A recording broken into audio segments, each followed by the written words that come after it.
While most of my videos so far have been on my AdMech and Knights, I also collect and build Black Templars. It'll be hard to top my Dawn Tankhead on the mechanical side, and I've recently been inspired by Space Marine 2, the 40k secret level episode, and some audiobooks, so it's the perfect time for me to make a new batch of Marines. 40k armies have multiple elements and aesthetics combined to make up their design. I like Black Templars because they're an army that leans more into the gothic sci-fi space knight element of the Space Marines, as opposed to the more tactical marine side that you see focused on in chapters like Raven Guard and Raptors. For the first unit in my return to the Black Templars, I wanted to keep it relatively simple, and use it as a chance to explain some easy conversion methods, as well as a few specifics of how I paint them, since I've been asked about it a few times. And generally, Space Marines are pretty easy to convert and kit bash with. They're the faction with the most models, so it's easy to find spare parts to use, and given their variety, you can get pretty far with just helmet, arm and weapon swaps. It's the army I started my model customizing with, as I got the Indomitus box, and thought the many Blade Guard type units were a perfect fit for the Crusader Knight chapter. Black Templars also lend themselves well to converting, being a chapter that's always crusading and on the move. It's easy to see them short on equipment from their long and far-reaching crusades, making them resort to using any and all equipment they have, whether it's old or mismatched. For this current project, I had some Infernus Marines left over from the recent Leviathan box.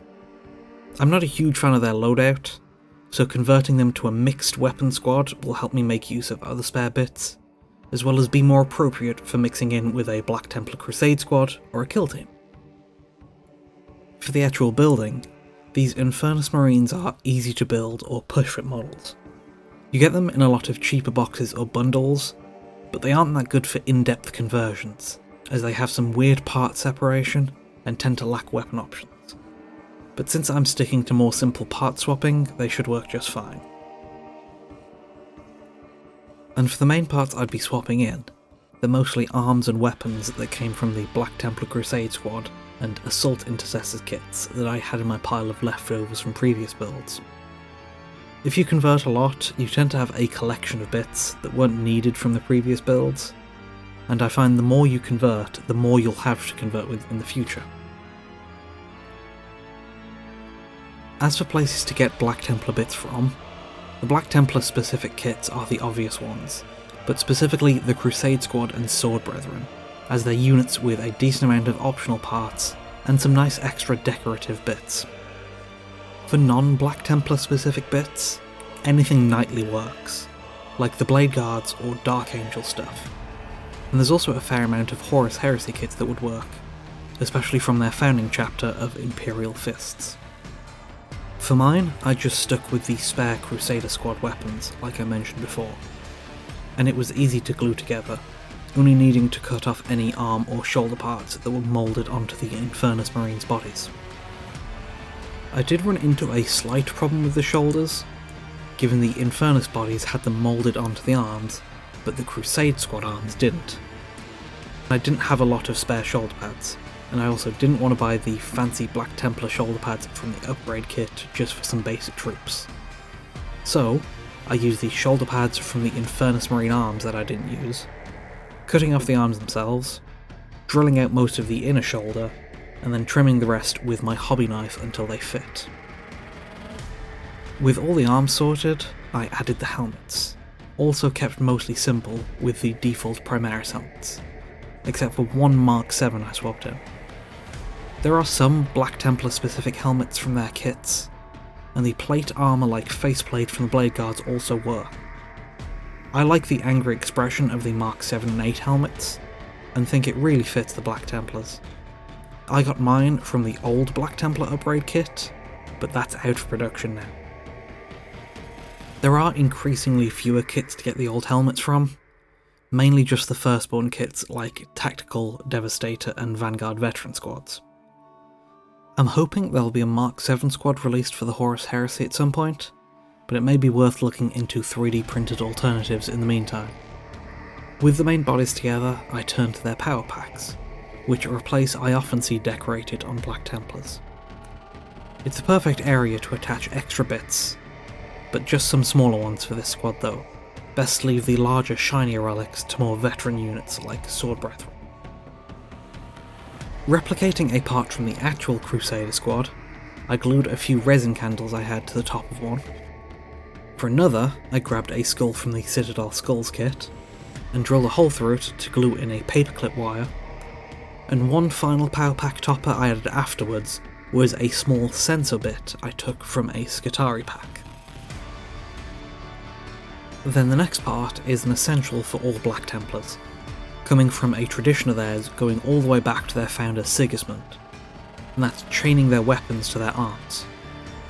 Most of the weapons I swapped had them already moulded on, but I need to add some to the others, which is fortunately pretty easy. The chains also give you a bit of leeway when swapping weapons at the hands or handles, since they can cover up any imperfect cuts or joints. The chain I use is just some 1.5mm wide stainless steel chain I bought off of Amazon. It was advertised as being for jewellery but works perfect for this, and was pretty cheap for a good length of it too.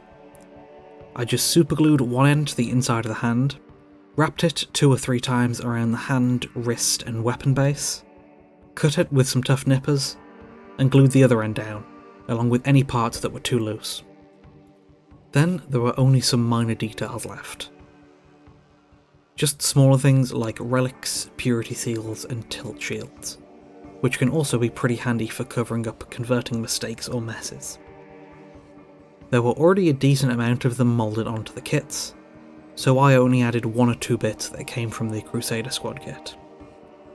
As a rule of thumb, I like to make 1 or 2 big changes to the model, like weapon, arm or head swaps, then add 1 or 2 smaller details. And I try to keep them varied, so each unit has different combinations or placements of parts. With the building complete, I could get to painting them, which I don't do anything that out of the ordinary for, mostly the basic, base colours, shading and highlighting. The only real thing that doesn't follow that formula is how I paint the black armour. Black can be a tricky colour to paint, because with most colours on a model you want some depth to them, meaning dark parts in the recessed and covered areas to replicate shadows, usually done with shades or washes, then you'd want brighter shades in the exposed and upper facing areas and edges to mimic where more light would naturally hit and be reflected, which is usually done with highlighting.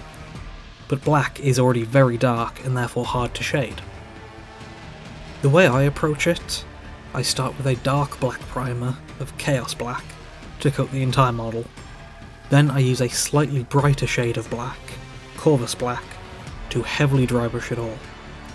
Specifically dry brushing with a larger brush and with a bit more paint on than normal dry brushing, and brushing it from all directions to paint most surfaces of the model. This works as a very broad highlight, slightly brightening most of the mini, but leaving the recesses, where the dry brush doesn't reach, the darker black of the primer. I build on this a bit more, next doing a lighter dry brush with the dark grey paint Escient Grey, using a bit less paint and brushing in downwards directions to brighten the more raised and outwards facing areas.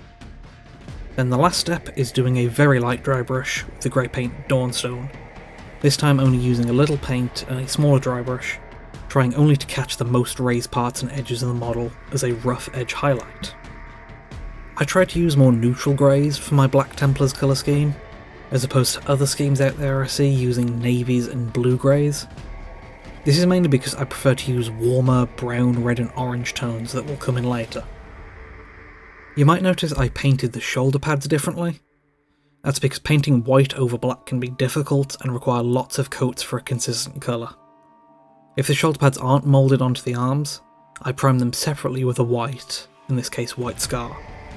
Or if the shoulder pads can't be removed, I heavily dry brush them with the lighter greys when I'm using those paints for the black armour, just so I don't have to use that many coats of white paint later.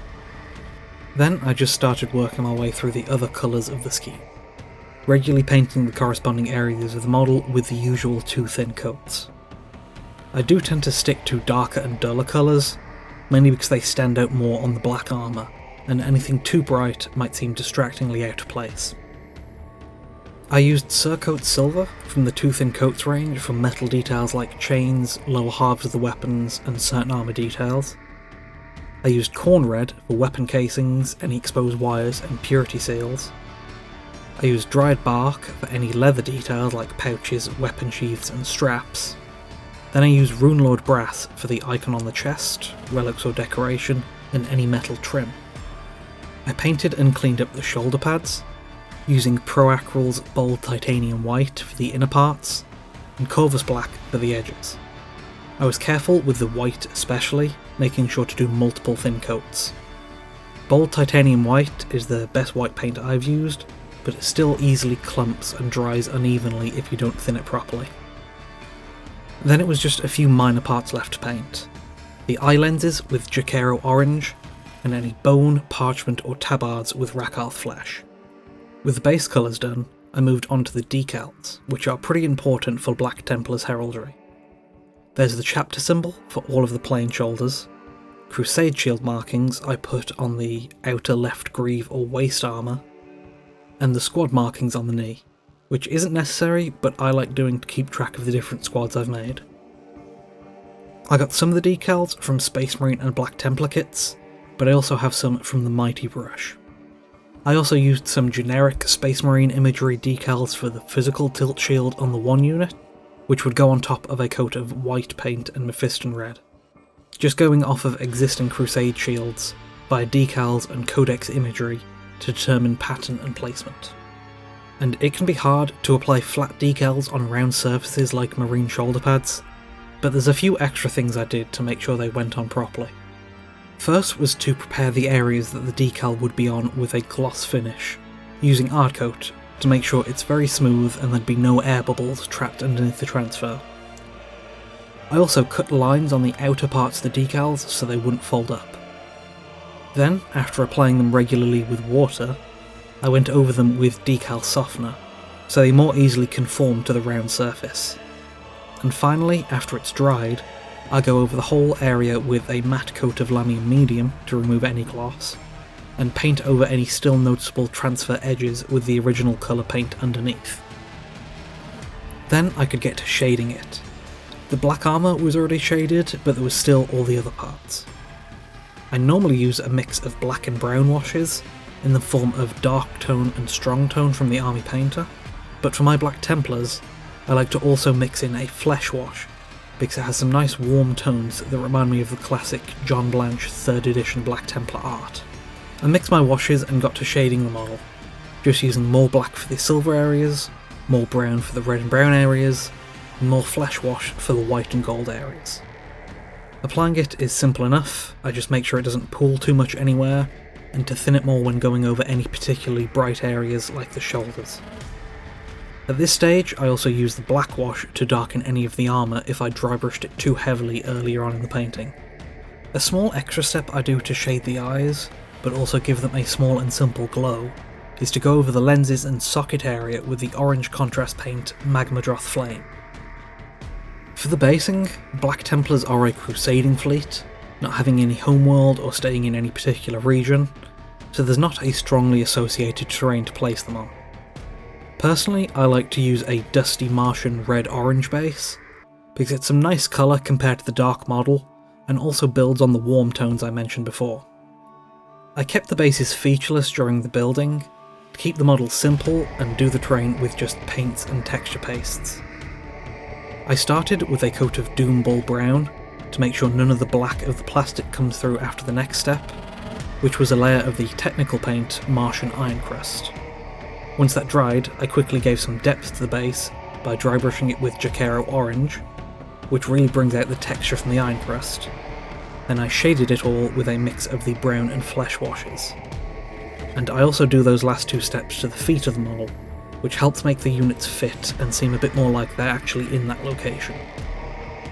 Then at this point, it's just a few extra finishing touches left, like some of the smaller details, fixing mistakes, and highlighting. For the writings on the purity seals, instead of precisely painting them, I use a Sakura Pigmum Micron 003, which is a super fine tipped pen I can just scribble a few dots and dashes with. and the highlighting just serves to outline any of the sharp edges of the model, which works especially well to distinguish the parts on a mostly dark coloured model. For the biggest part of the model, the black armour, I do 2 stages of this. First is using Dawnstone to finally go over any upwards facing or exposed edges. Then the second step is an extreme highlight, using the brighter Administratum Grey to go over the highest points and the sharpest edges, like the tips of any corners and around focal points like the helmets and shoulders. I did the same to the other areas of the model, just with colours a bit brighter than the ones used for the base coat. I highlighted the red with Mephiston Red, I used 2 Thin Coats' Mithril Blade for the silvers, I used Canoptic Alloy on the gold, and I used Mournfang Brown on the leather. But trying to make it look a bit more like worn leather, I did inconsistent lines on the edge highlighting, as well as slight angled streaks over some of the surfaces too.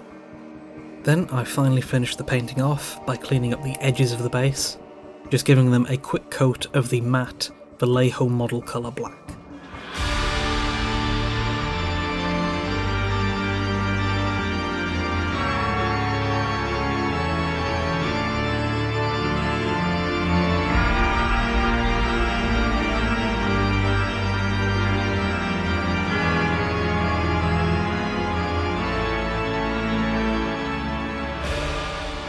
And that's how I converted and painted this squad of Black Templars. I mostly follow these steps, but with some variations or minor additions for most basic troops in the army. Next, I'm planning on trying some more involved conversion methods on some decorated Blade Guard units. And after this set of models, it is an army I want to return and add to occasionally, so let me know if there's any specific units you want to see me convert. But, in the meantime, thanks for watching.